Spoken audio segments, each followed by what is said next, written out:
No matter what someone may think of me because I'm gay, I still love my church family. We're squabbling, fighting. Sexuality has become the flashpoint.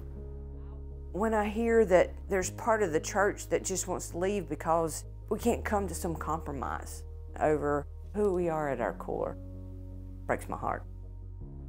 I would never tell somebody God doesn't love you, but I can honestly say God doesn't love what you're doing. I didn't choose to be suicidal. I believed what people told me. I'm going to hell. Guess what? I've already been, and I've walked right through it.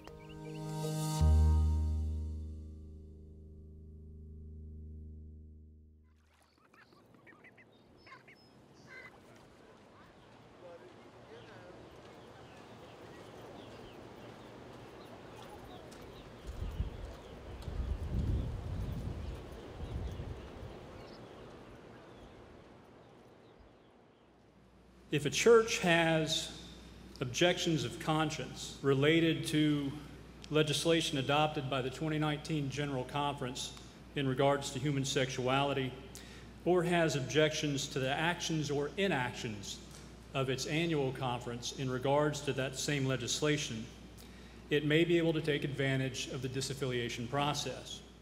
Today, you as conference delegates will vote to affirm the disaffiliation petitions of 18 churches. I thought COVID was the hardest part.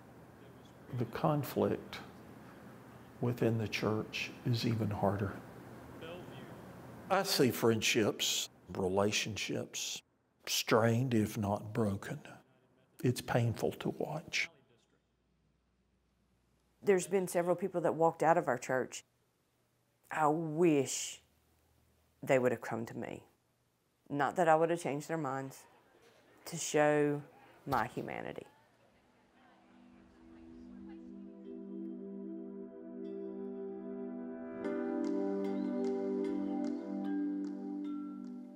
My family was a part of building this church. When I walked into this church, it's either 2011, 2012, I had the sense of I'm home. You know, I'm home.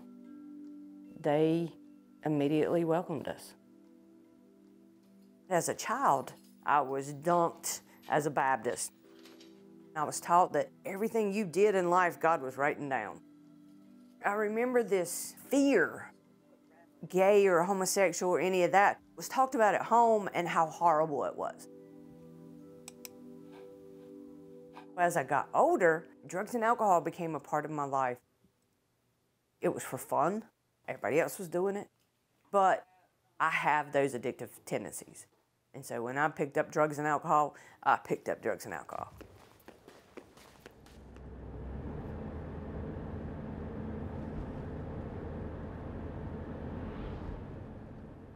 I was raped twice in the military.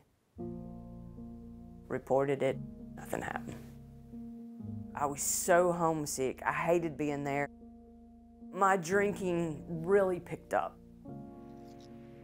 Through a lot of therapy, I know that it's not my fault today. But again, I'm thinking God's up here writing all this stuff down. I just gave up hope for anything.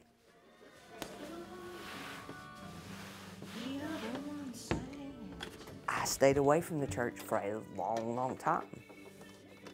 I was fortunate that I was able to find gay and lesbians within the recovery program that I was in. So I got to see, yeah, you can have a career. Yeah, you can have a loving partner. Finally, I just cried out to God and I said, listen, either make me who you want me to be or provide me the grace to accept who I am, who you made me. This peace washed over me. And I was able to provide myself that grace that I could be who God made me to be. That started me back on that walk of faith. I didn't realize how tall that was. I have a partner. We've been together for almost 23 years. We had our holy union and we asked our family and friends to make a commitment with us, they would make sure that we held our commitment to one another.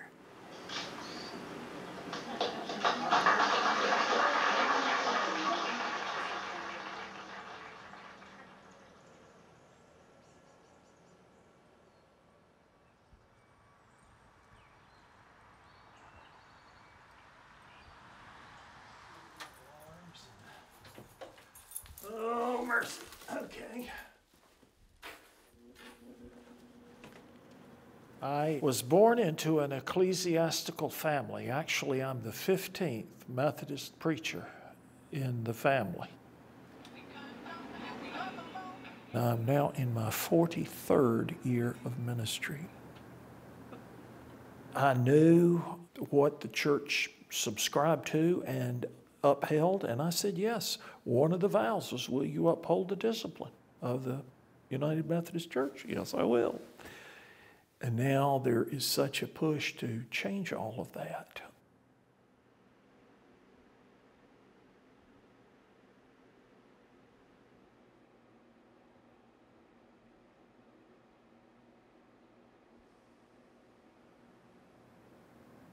I don't believe that the essence of the issue is about sexuality.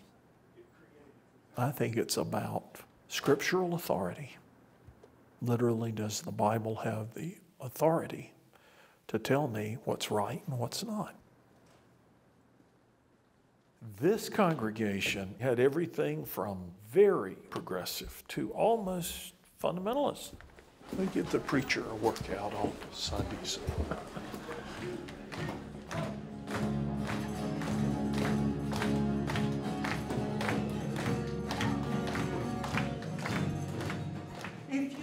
To walk into an office where there is intimidation of your faith, then you need not cower in fear.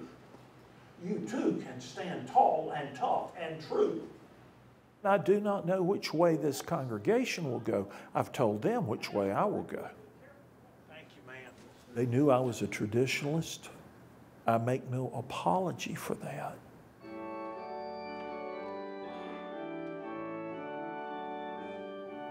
I've heard people say it won't be a splitting, it'll be a fracturing, a shattering.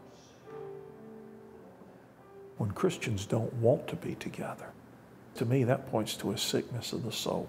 When you face opposition, don't look for a place to run. Find a place to stand. Yep, thank you. Bye, Sylvia.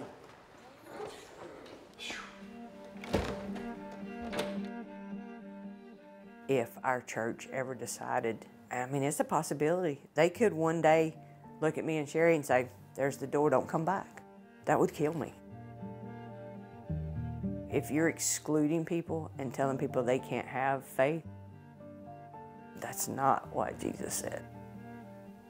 We're in it all together, no matter how much some people don't like that.